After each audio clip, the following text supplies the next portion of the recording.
Alors, on va reprendre. Alors, notre prochain conférencier est quelqu'un qui vient de Montréal.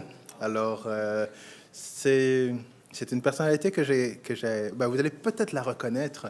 Elle était dans le reportage de RDI qui a été fait pas mal au printemps dernier. Sur les crypto-monnaies et tout ça. Mais lui œuvre dans un domaine pas mal différent. Alors, c'est Pascal Leblanc, qui est CEO de Mantel Technologies, qui va nous parler donc des solutions blockchain pour entreprises. Alors, je lui laisse la place.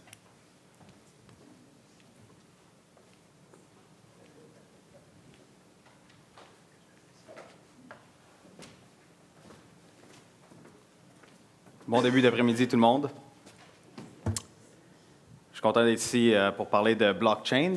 Mais de ce que j'ai vu dans le début de la conférence, je voyais que ça parlait aussi beaucoup de crypto-monnaie, qui est vraiment une application spécifique du blockchain. Mais mon angle va être un angle super différent de ce qu'on peut voir des promoteurs ou des enthousiastes de crypto-monnaie. C'est un angle vraiment qui permet de propulser, de empower les entreprises avec cette nouvelle technologie-là. Donc, comment que ça peut être utile, puis même comment ça peut être utile dans l'immédiat.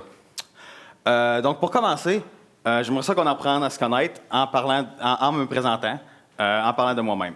Donc, je suis Pascal Leblanc, je suis un entrepreneur en série dans le monde des crypto-monnaies et du blockchain. Je gagne entièrement ma vie depuis 2011 dans cet univers-là. J'ai vendu 2 entreprises entre 2014 et 2016 dans le secteur.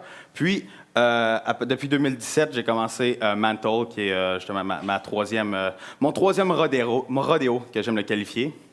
Mais j'ai aussi eu l'opportunité et la chance, depuis 2017, de travailler avec des corporations. Fait que de vraiment travailler avec le côté corporatif, puis vraiment les grandes entreprises qu'on voit les noms partout, comme les banques, les bombardiers de ce monde, et les entreprises de milliers d'employés au travers le monde, par ma pratique de blockchain strategist, que ce soit pour le bureau de Montréal et Toronto chez Ernst & Young, ou même pour le Family Office technologique de Anthony Lacavera, qui s'appelle Global Life. Puis, pendant un peu le spree des ICO, j'ai porté conseil à 2 entreprises différentes pour des ICO qui ont été successful, que je suis content pour mes partenaires qui ont complété avec brio.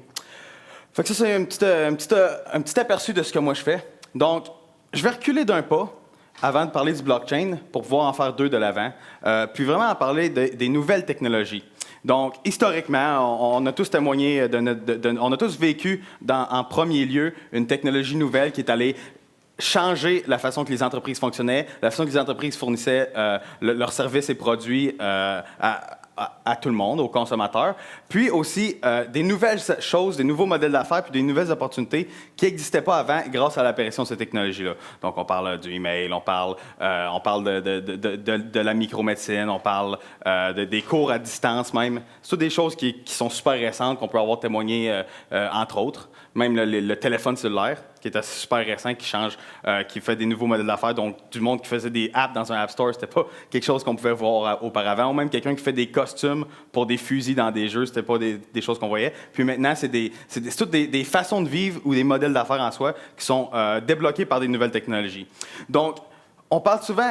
Tout ça pour dire qu'on parle de blockchain aujourd'hui, puis on attend souvent que le blockchain, ça va être une technologie qui est révolutionnaire, qui va tout changer. Puis ce qui arrive, c'est que ça va changer des choses, mais c'est pas une technologie magique, puis c'est une technologie émergente, une technologie nouvelle, au même titre que d'autres technologies qui étaient là auparavant.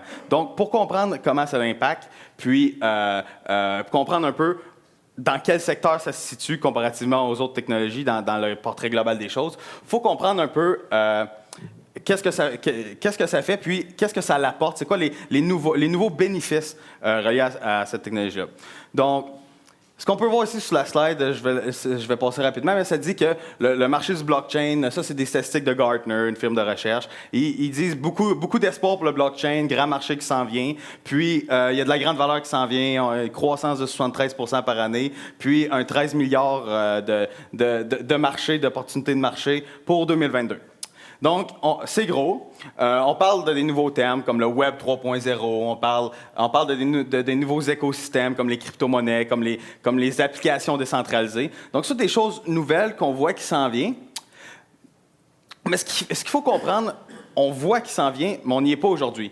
Puis vraiment, il faut commencer à où c'est qu'on est aujourd'hui pour savoir où c'est qu'on s'en va dans le futur. Puis ce qui arrive aujourd'hui, on voit pas toutes ces choses-là.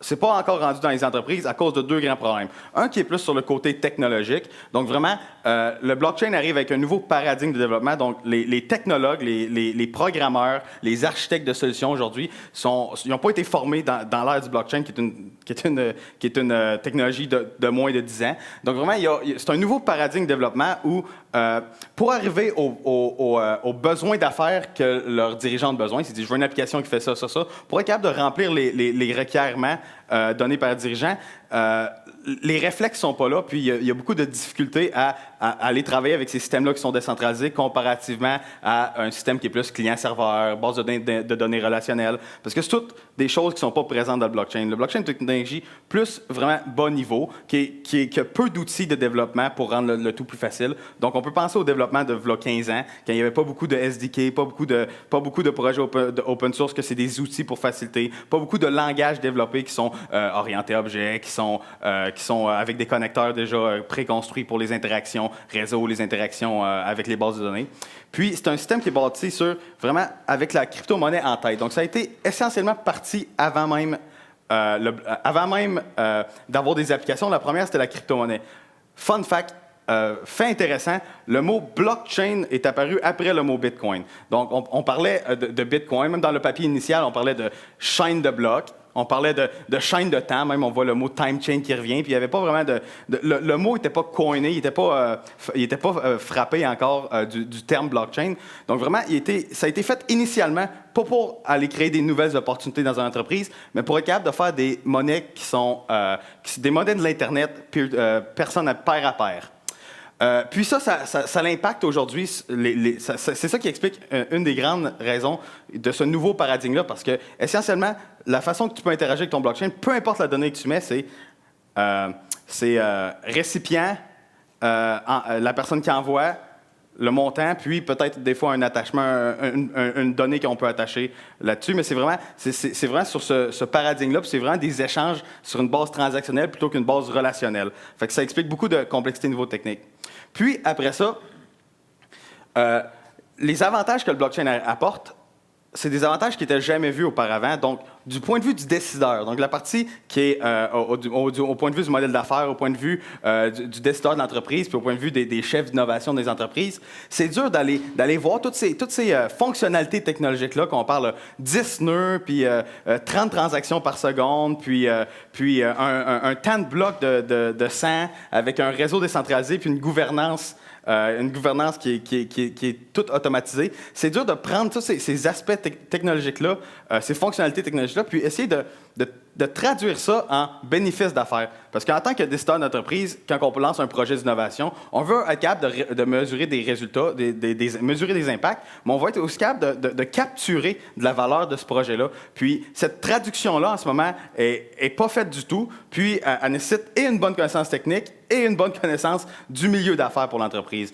Donc, c'est vraiment deux challenges qui sont grands en soi, puis qui font que la technologie blockchain n'est pas ancrée dans les entreprises en ce moment, puis qu'en tant que consommateur, on n'a pas des impacts directs de cette nouvelle technologie-là. Donc vraiment, en ce moment, ce qui est important de comprendre, parce que je sens jamais l'avoir nommé, j'ai parlé des nouveaux aspects, puis des nouveaux bénéfices d'affaires que la technologie blockchain apporte.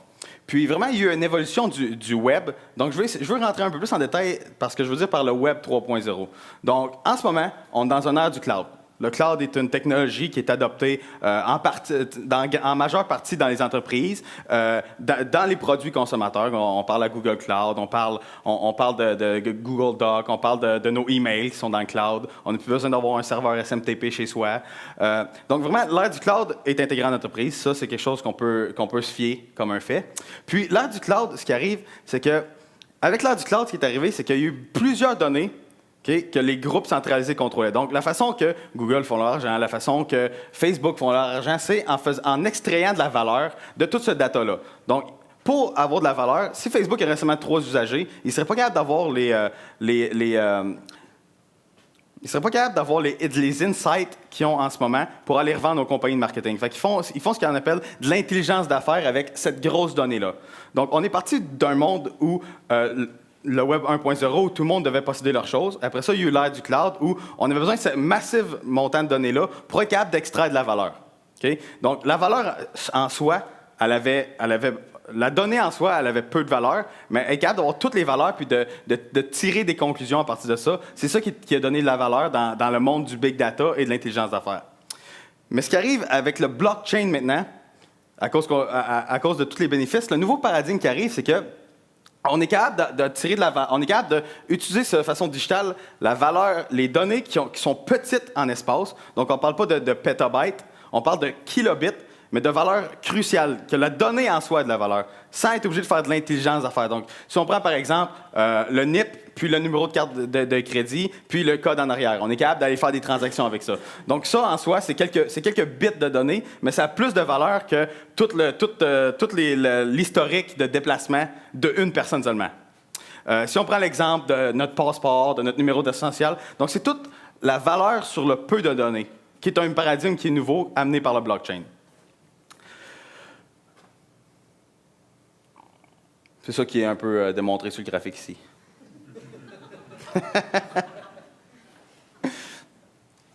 Donc, avec ce nouveau paradigme-là en tête, où on a les peu de montants de données, mais qui sont super valuables dans un écosystème digital, parce qu'aujourd'hui, toutes ces choses-là, le monde s'en souvient eux autres mêmes. Il le regarde sur sur soit son téléphone, sur un password manager, mais c'est pas quelque chose qui est disponible dans les entreprises. Donc, si on veut s'ouvrir un compte à la banque, si on va chez RBC, on va arriver avec notre permis de conduire, on va montrer nos choses. Puis, si on va chez la Banque nationale, il va falloir refaire la même chose parce que la version utilisable de cette donnée-là qui est valeureuse, qui a une valeur, est sur un format physique. Et sur un format émis par la SAC quand elle vous donne votre permis de conduire par la poste, qui est une carte. Puis c'est ça qui a la valeur. Dans un monde du blockchain, cette petite donnée-là devient du monde digital. Puis ce changement de paradigme-là va impacter plusieurs industries, bien sûr, mais pas toutes les industries, puis pas toutes au même degré. Donc, c'est vraiment la façon de le voir, c'est à quel degré d'impact, c'est deux axes à la fois. C'est à quel point une industrie va être impactée par ce changement de paradigme-là, mais aussi à quel point est-ce que cette industrie-là est prête aujourd'hui? À quel point c'est faisable de le faire aujourd'hui puis que l'industrie peut capturer la valeur facilement?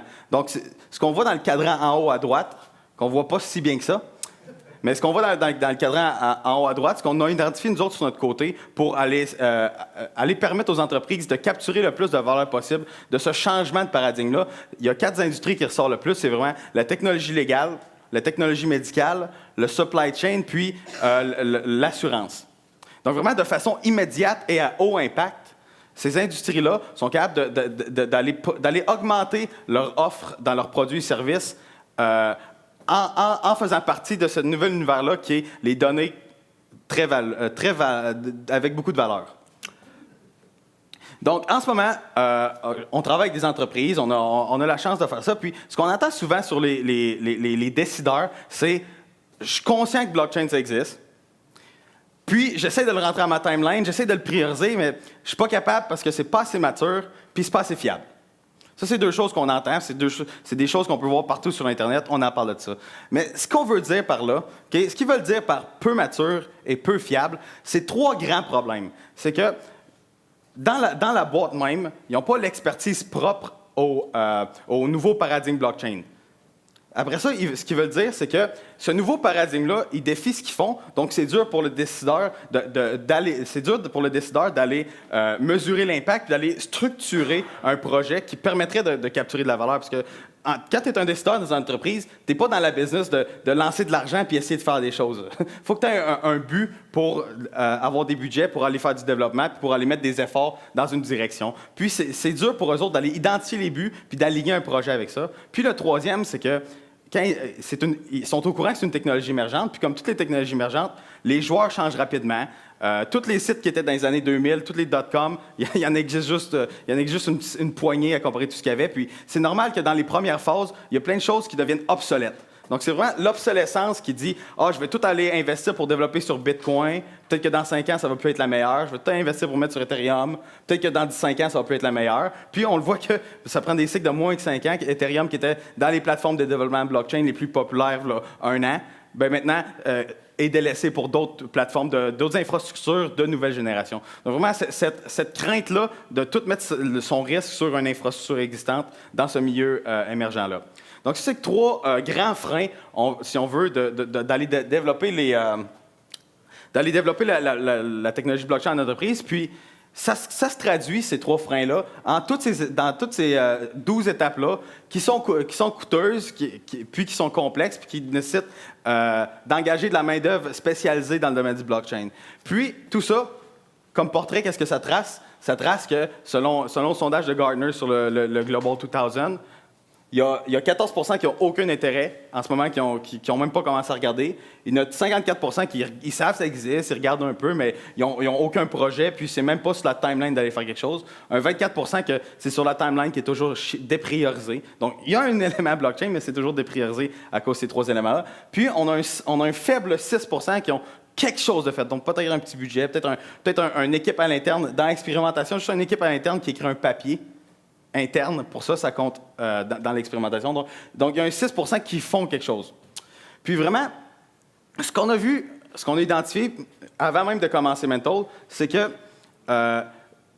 cette complexité-là, puis ce portrait-là, c'était la même chose pour le cloud jadis, pour le email avant, puis pour plein d'autres technologies qui étaient émergentes à un certain point, puis qui sont maintenant adoptées. Puis un des points tournants, ça a été l'apparition d'outils SaaS, qui permet de outsourcer sur un modèle payé à l'utilisation, cette complexité-là, puis ce module-là, si on veut, technologique, pour être capable que l'entreprise se focus sur son core business, qui est faire ce qu'elle a à faire, mais tout en profitant des bénéfices de ces technologies émergentes-là. Donc, on pense à Amazon Web Services avec le cloud, on parle de Hotmail, Gmail, Yahoo avec tout ce qui est le email.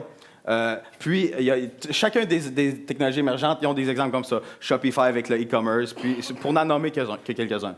Donc, vraiment, ce que ça fait l'apparition d'un outil SaaS, ça garde tout de même les 4 premières étapes en blanc, qui sont des étapes de développement normal. Donc, identifier le problème, faire de l'architecture, commencer à développer une preuve de concept. Mais après ça, tous les paradoxes, puis toutes les choses propres à cette nouvelle technologie, tous les nouveaux paradigmes propres à cette technologie émergente-là, sont simplifiés par un outil SaaS qu'on peut se connecter, puis outsourcer ce module-là dans toute la logique d'affaires. Puis, l'outil SaaS a fourni directement des bénéfices d'affaires. Donc, au lieu de parler de transaction, on pourrait parler de dire c'est un document qui est signé, par exemple, dans l'univers du blockchain. Donc, tout ça, ça accélère vraiment la courbe. Puis tout le monde qui n'a aucun intérêt puis aucun projet deviennent des entreprises qui sont inspirées puis qui sont prêtes à aller investiguer puis qui figurent exactement quelle pièce du casse-tête dans leur entreprise que cette technologie-là peut apporter. Donc, en faisant Mental, ce qu'on a voulu faire, c'est exactement ça pour l'univers du blockchain. Donc, vraiment, changer tous ces blocs-là, 6 à 12 mois de développement, juste pour avoir une preuve de concept, juste pour aller expérimenter puis essayer de mesurer la valeur qui a été capturée dans cette expérience-là. Rendre ça en quelques jours, puis avec un modèle financier de payer à l'utilisation.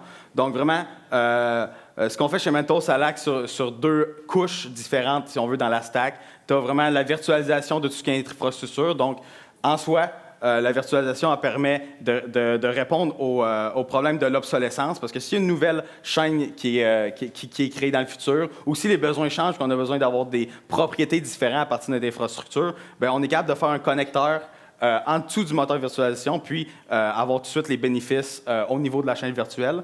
Puis les outils qui traduisent directement tout ce schéma-là de transaction en termes d'affaires, en bénéfices d'affaires. Puis ce qu'on a vu dans nos expériences avec les clients, c'est que essentiellement, ils voient comment simple que c'est d'aller expérimenter. Donc, ce qu'ils vont faire, c'est qu'ils vont cerner un cas d'utilisation, un projet. Ils vont cerner un projet dans l'entreprise autour d'un des outils qu'ils offrent de notre côté, puis ils vont aller tester ça.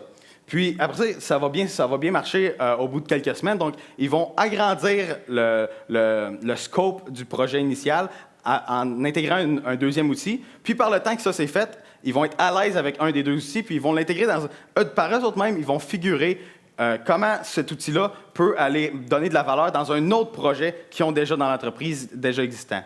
Donc, c'est un peu ça qu'on voit comme courbe d'adoption au niveau de l'outil SaaS. Puis, c'est un exemple, là, ça c'est un petit portrait du paysage du blockchain en entreprise. Donc, on a les infrastructures en soi. Donc, je pense qu'il y avait quelqu'un de IOS aujourd'hui qui est au degré de l'infrastructure qui dit on va aller aider les entreprises au niveau de l'infrastructure. Tu as des managed infrastructure, donc ce qu'on peut voir avec IBM Hyperledger, où ils t'offrent de déployer la propre infrastructure d'entreprise, mais tout managé en un clic dans l'environnement IBM. Donc, tu n'as pas besoin de te soucier de manager l'infrastructure, mais tu es barré sur l'infrastructure. Puis, tu as Mantle qui est plus près, qui est une stack plus complète, plus près d'une application complète qui fait le 1000 de plus entre l'infrastructure qui traduit en bénéfice d'affaires pour que ce soit plus simple pour le décideur d'aller de l'avant. Donc, c'est quelques exemples de cas d'utilisation à haut impact dans une entreprise aujourd'hui. Donc, vraiment dans le cadran qu'on parlait de haut impact, haute faisabilité. Donc, on a l'assurance paramétrique. Donc, de dire, s'il fait froid, je vais rembourser les fermiers de leur champ parce qu'il va avoir gelé. Bien, ça, c'est un paramètre. La température, c'est un paramètre, puis l'assurance peut être payée de façon automatique. On a les credit scoring, on a vraiment tout ce qui est marketplace avec du asset tracking built-in. Puis, on a les signatures digitales là, dans tout l'univers qui est technologie légale. Est-ce qu'on a des questions? Est-ce que c'est intéressant? Bien, merci beaucoup.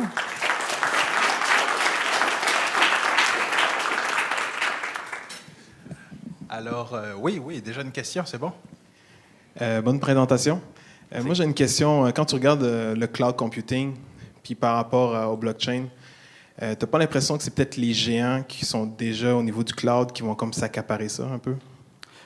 Possiblement. Si on voit historiquement, les gens du cloud, ils ont vraiment un bon foothold, une bonne empreinte en ce moment dans tout ce qui est marché des technologies du TI à large spectre. Puis, on voit régulièrement des entreprises qui sont émergentes puis qui se font acquérir là, par ces géants-là. Un des exemples là, que souvent je fais des comparaisons, on a Firebase, qui est une plateforme qui permet de vraiment moduler des fonctionnalités d'applications web pour développer plus rapidement. Donc, par exemple, il y a un chat. Si tu veux avoir un chat dans ton application, en seulement 20 minutes, en utilisant leur outil de Firebase, tu es capable d'avoir un chat. Si tu veux un système d'email, si tu veux un système de tracking de tickets de problèmes, si tu veux. Il y a plein de petits modules comme ça. Puis, ça, c'est un exemple de tout ce qui est service web pour accélérer le développement. Puis, Firebase a été acquis il y a 2 ans pour 2,6 milliards par Google. Donc, c'est un exemple des géants qui sont là-dedans. Sont beaucoup, vu qu'ils ont vraiment une grande part d'usagers, puis un bon empreinte, comme je disais, dans le monde du TI. Souvent, ils vont dans la stratégie de expandre par acquisition, qu'on appelle. Donc, oui, ils vont sûrement être là-dedans, puis oui, il va sûrement avoir des acquisitions dans l'univers du blockchain par les cloud giants. Puis, une autre question. Votre stack va être hébergé où? Je veux dire, c'est où que vous déployez votre... OK. Donc, de facto, nous, on est chez GCP. Mantle, c'est chez GCP, Google Cloud Platform, okay.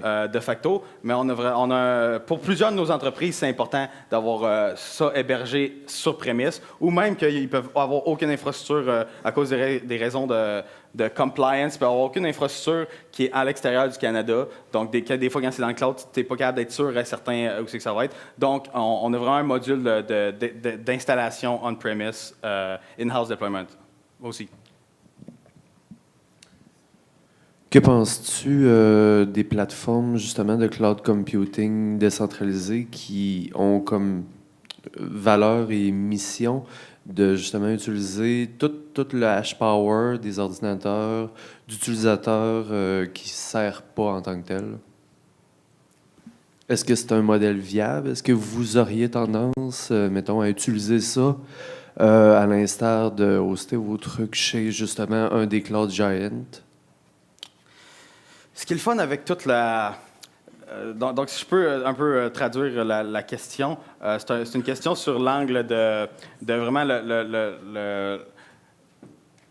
la puissance de calcul décentralisée. Donc, peu importe qui fait le calcul, c'est pas important, tant aussi longtemps que les règles sont respectées. Puis, il y a vraiment, comme on parlait de nouveaux termes qui ont été forgés par le blockchain, tu as vraiment tout ce qui est des apps. Donc, des applications décentralisées où l'application est comme un peu dans un état que personne, aussitôt qu'elle est programmée puis déployée, personne ne peut l'arrêter, personne peut empêcher qu'elle exécute ce qu'elle a exécuté, puis personne ne la possède. On ne peut pas mettre la main dessus et un peu partout. Ça, c'est un cas de situation qui est intéressant. Puis il y a beaucoup d'applications intéressantes par ça, parce que justement, ça ne peut pas s'arrêter. Fait que ça, quand on parle, par exemple, l'assurance paramétrique que j'ai nommée avant, bien, on veut être sûr que s'il y a vraiment fait moins 15, que la personne est vraiment payée, que même l'assureur pourrait même pas arrêter ce processus-là parce qu'il s'est engagé à le faire.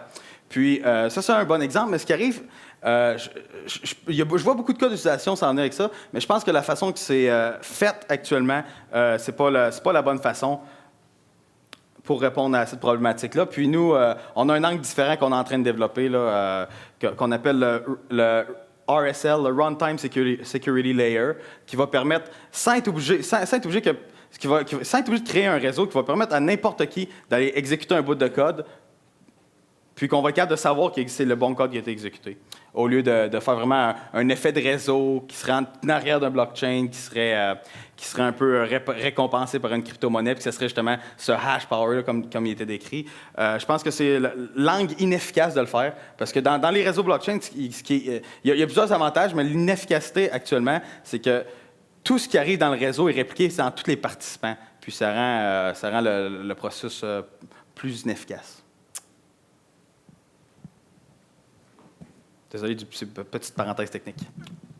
Dans le domaine manufacturier, au-delà de la traçabilité dans la chaîne de valeur, est-ce que vous voyez d'autres applications blockchain?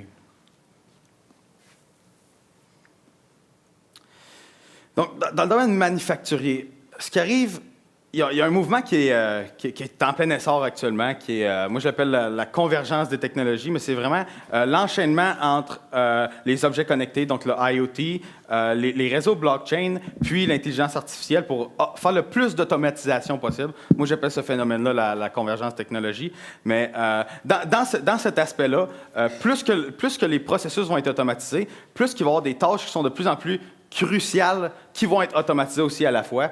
Puis ce qui arrive, c'est que quand ça devient une machine qui fait des choses cruciales, c'est encore pire, c'est quelque chose de mauvais qui arrive, parce que un, on ne sait pas c'est qui la faute, puis deux, c'est à cause d'une machine, on dirait que c'est encore plus triste. Puis ce qui arrive, c'est que dans ces moments-là où les machines vont être assignées des tâches cruciales, ça va être plus que jamais important de s'assurer que le bon logiciel est en train d'être exécuté dessus, puis qu'il n'est pas en train d'avoir une cyberattaque, si on veut. Puis le blockchain a un aspect, on a un outil chez Mantle qui vise exactement ça, qui s'appelle Keeper, qui permet de faire de la certification de firmware au moment que le logiciel il roule sur ces machines-là. Donc le blockchain permet d'amener vraiment une perfection puis une certitude sur l'intégrité des logiciels qui sont exécutés par ces machines-là. Donc c'est différent, c'est un cas d'utilisation qui est différent de la traçabilité.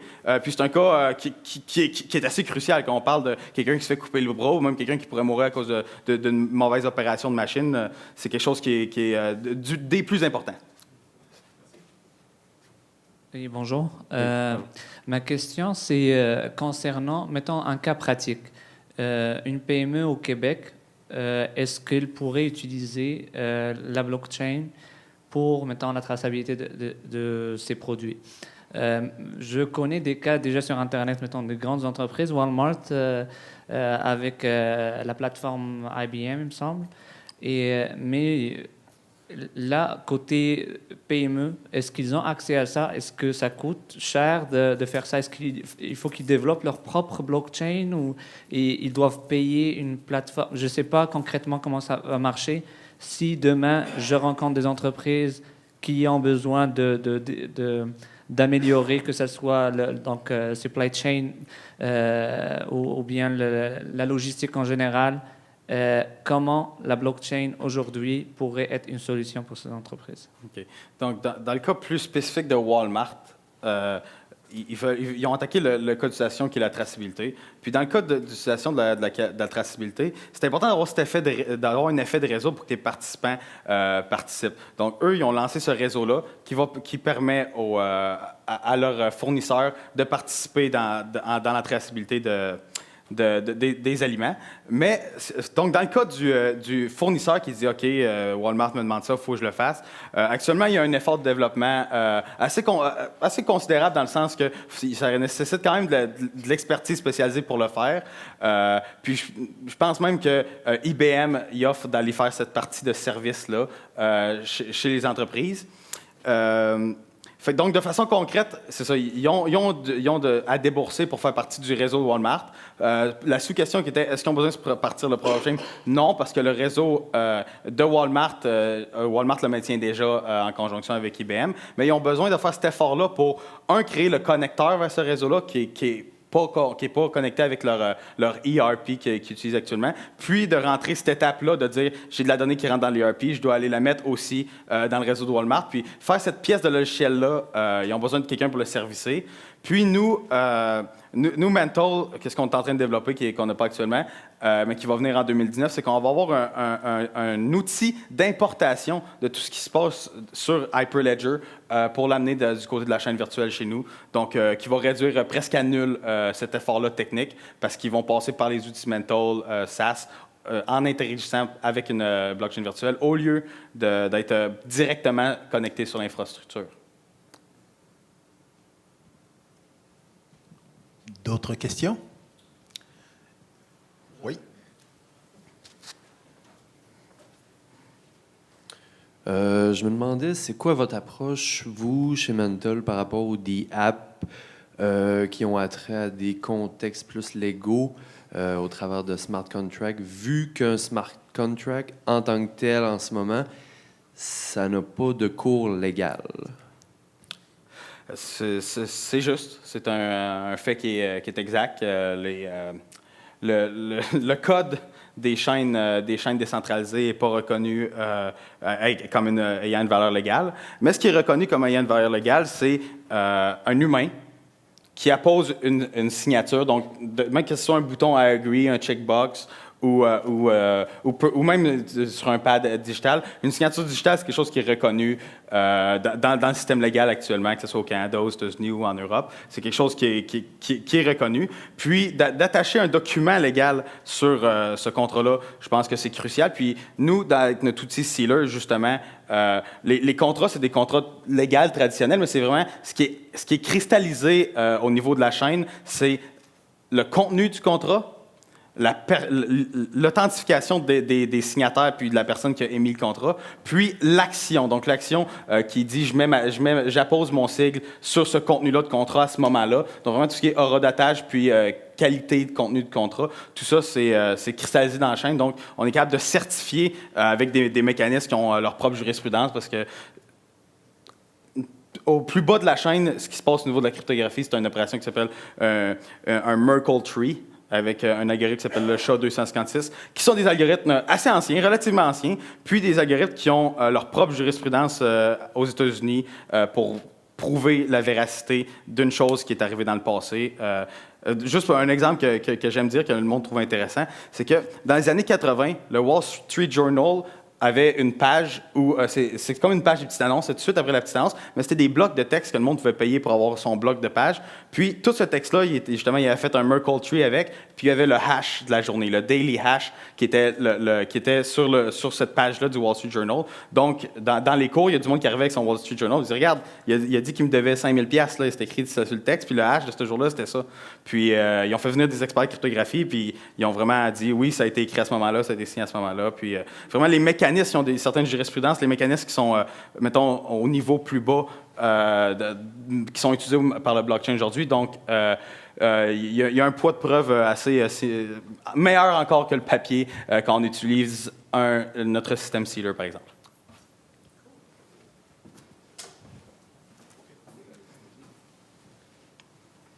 Je pense qu'on en a parlé un petit peu. Beaucoup de gens, surtout, je pense, c'est ceux qui viennent des ingénieurs en informatique et tout ça, qu'est-ce qu'on prétend? Souvent, c'est qu'on prétend qu'il y a beaucoup de cas d'utilisation versus la blockchain. Sauf que la prétention, c'est que la plupart de ces cas d'utilisation peuvent être faits sans blockchain. Donc, la question est un peu là. C'est très difficile, puis tu l'as dit, d'identifier la valeur réelle qu'on veut aller chercher derrière ces cas d'utilisation-là. Puis la prétention que moi j'ai, exemple, la cryptographie appliquée, ça existe depuis au moins 20 ans. On ne la maîtrise pas. La plupart des organisations ne maîtrisent pas. On a très peu de signatures électroniques. Puis là, on veut aller dans le blockchain. Donc, je pense qu'il y a peut-être une opportunité de nous aider à trouver l'angle tranchant pour dire oui, il y a une opportunité. Moi, je pense qu'il y a des opportunités, mais actuellement, je pense qu'on est dans le free-for-all un peu, là, encore. Bien, exactement. C'était dans les grands problèmes que j'ai dit au début de la présentation. C'est que tu avais les problèmes techniques, oui, mais tu as les problèmes des décideurs qui disent « OK, j'ai ces nouvelles fonctionnalités-là reliées à cette nouvelle technologie-là », puis ils ont de la misère un peu à comprendre un peu les bénéfices directs d'affaires que ça aurait. Puis, c'est quelque chose qui est vrai. Puis, le facteur qui dit « je veux faire tout, mais sur la blockchain », c'est aussi un mouvement qui existe. Il y a du monde qui sont vraiment super positifs avec le blockchain sur des cas qui ont un peu moins d'impact puis un peu moins de faisabilité immédiate que ceux qu'on a identifiés dans mon cadran. Il y a plusieurs autres industries qui ont un moins bon impact. Puis des fois, dans ces industries-là, il va y avoir des solutions plus désirables que le blockchain, tout dépendamment du cas. Puis, c'est exactement pour ça que, maintenant, dans les premiers, à aller faire vraiment la couche chic qui sont les produits qui permettent de vraiment traduire tout ce paradoxe-là de développement blockchain, mais aussi toutes ces fonctionnalités-là en bénéfices d'affaires directement. Donc, c'est facile à comprendre de dire, je veux une signature digitale qui est reconnaissable en cours. Je veux je veux pouvoir sauvegarder de l'information de mes usagers tout en respectant les lois de protection de données personnelles. Parce que c'est tous des enjeux qui sont grands, puis des enjeux qui sont très bien répondus par les bénéfices de la technologie blockchain. Donc, vraiment, en faisant l'extra mille qui est d'aller traduire ça puis parler en termes de bénéfices d'affaires, ça rend l'usage de la blockchain plus simple, l'intégration d'entreprise, mais aussi l'intégration dans les cas d'utilisation qui ont la plus grande valeur puis qui est le plus désirable de le faire avec cette technologie-là plus qu'une autre.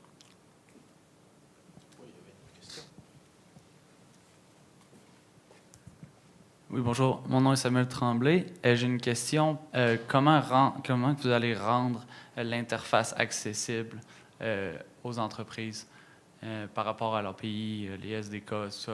Est-ce qu'il y a c'est quoi les prochaines étapes? OK.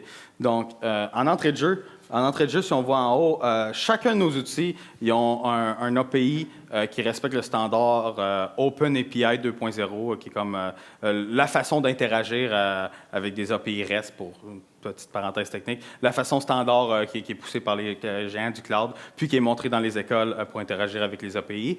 Chacun de nos outils sont aussi dotés d'une interface graphique qui permet de faire et du monitoring, mais aussi directement de l'interaction avec les outils, avec des clics, puis vraiment un panneau de contrôle, si on veut. Mais aussi, pour rendre ça encore plus facile, la façon qu'on a utilisé ce standard OpenAPI 2.0, c'est à l'aide d'un outil qui est assez populaire du côté des développeurs, qui s'appelle Swagger. Swagger permet de faire plein de choses, entre autres générer des SDK dans une quarantaine de langages différents de façon dynamique. Donc, vraiment, les outils de développement qui sont dans le code du côté de l'entreprise, toujours à jour, qui est généré dynamiquement, puis suit les standards parce que l'outil Swagger est bâti autour de ce standard-là, OpenAPI 2.0. Donc, est-ce que ça répond bien à la question? Oui? Puis même le standard OpenAPI 2.0, si je peux continuer une petite phrase de plus là-dessus, c'est même la façon de documenter les interactions possibles. Il y a des guidances à ce niveau-là. Puis la documentation est générée dynamiquement aussi par cet outil-là de notre côté. Alors, j'ai une question moi-même. Oui. Tu m'as mentionné que l'entreprise a été fondée il y a 2 ans. Et puis, si tu peux partager, quels sont les clients qui utilisent ton application? Est-ce que c'est plus utilisé, je Je connais les réponses aux questions, mais je les pose pour vous, dans le fond. Quels sont les clients qui utilisent tes services? Quels sont les clients potentiels qui peuvent utiliser tes services? Et est-ce qu'il y a beaucoup... la clientèle, dans le fond, tu la vises Québec, Ontario ou exactement, dans le fond? OK. Donc, actuellement, notre plus grand vendeur, c'est notre outil Sealer, qui permet de faire la signature digitale, parce que la signature digitale n'est pas encore assez adoptée dans l'industrie. Ça facilite vraiment la vie. Puis, il y a plusieurs personnes qui voulaient la regarder, puis à chaque fois, ils disaient « Ah, mais c'est-tu assez bon? Puis c'est-tu assez bon? » Puis, quand ils arrivent avec une solution qui est faite exactement pour ça, avec une technologie qui rend parfaitement l'auditabilité des actions qui occurrent sur la plateforme, mais aussi le poids de la preuve quand ça a eu le temps d'aller contester, parce que c'est des choses importantes. Les bloqueurs sont des bloqueurs importants dans des cas de risk management. Ça rend ça le plus grand vendeur, mais ça rend aussi le plus grand vendeur parce que c'est l'outil qui est le plus proche d'une application complète, parce que tout de suite avec juste le panneau, tu es capable de utiliser l'outil puis de l'utiliser sans faire aucun développement. Donc, il y a encore une plus petite barrière à l'entrée, je dirais. Puis, ce que je dirais aussi, c'est que vraiment, l'industrie de la technologie légale, c'est vraiment dans le top 4 des plus impactés par la technologie blockchain. Puis, ce cas-là de dire la signature digitale, c'est un cas qui est évident, facile à comprendre, puis facile à aller retirer de la valeur. Puis, même au niveau du prix, on est un petit peu plus bas que ce qu'on peut voir chez Adobe Sign, DocuSign, eSign Live, donc, qui sont des plateformes qui offrent des signatures digitales non blockchain. Donc, c'est vraiment, ça devient une décision facile du nouveau décideur. La clientèle qu'on recherche vraiment, c'est sûr qu'actuellement, c'est une technologie qui est presque pas adoptée dans l'industrie. Fait que c'est vraiment d'aller pénétrer les quatre industries qui ont le plus grand impact. Donc vraiment, toutes les entreprises grandes qui exposent un grand risque pour les données personnelles de leurs clients, tout ce qui est compliance, cyber risk, tout ce qui a rapport avec la technologie légale, donc notaire, firme d'avocat, services financiers, mais la partie légale des interactions, puis vraiment le monde de l'assurance aussi.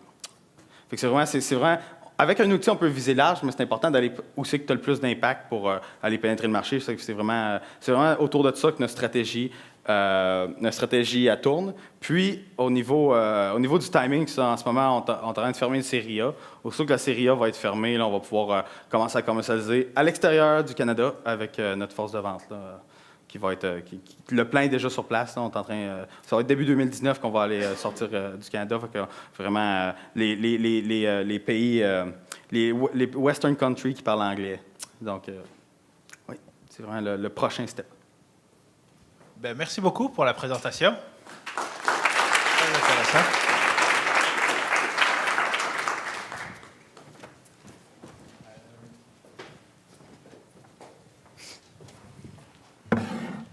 Alors, on a un petit 5 minutes devant nous avant la dernière présentation dans cette salle-ci. Alors, pour rappel, il va y avoir la dernière présentation que je vais donner sur la 3e génération de technologie blockchain. Et au 3e étage, il va y avoir la présentation sur la santé. Donc, le projet Pulsar, un projet de l'université qui veut intégrer la technologie blockchain dans le domaine de la santé. Alors, on reprend dans 5 minutes.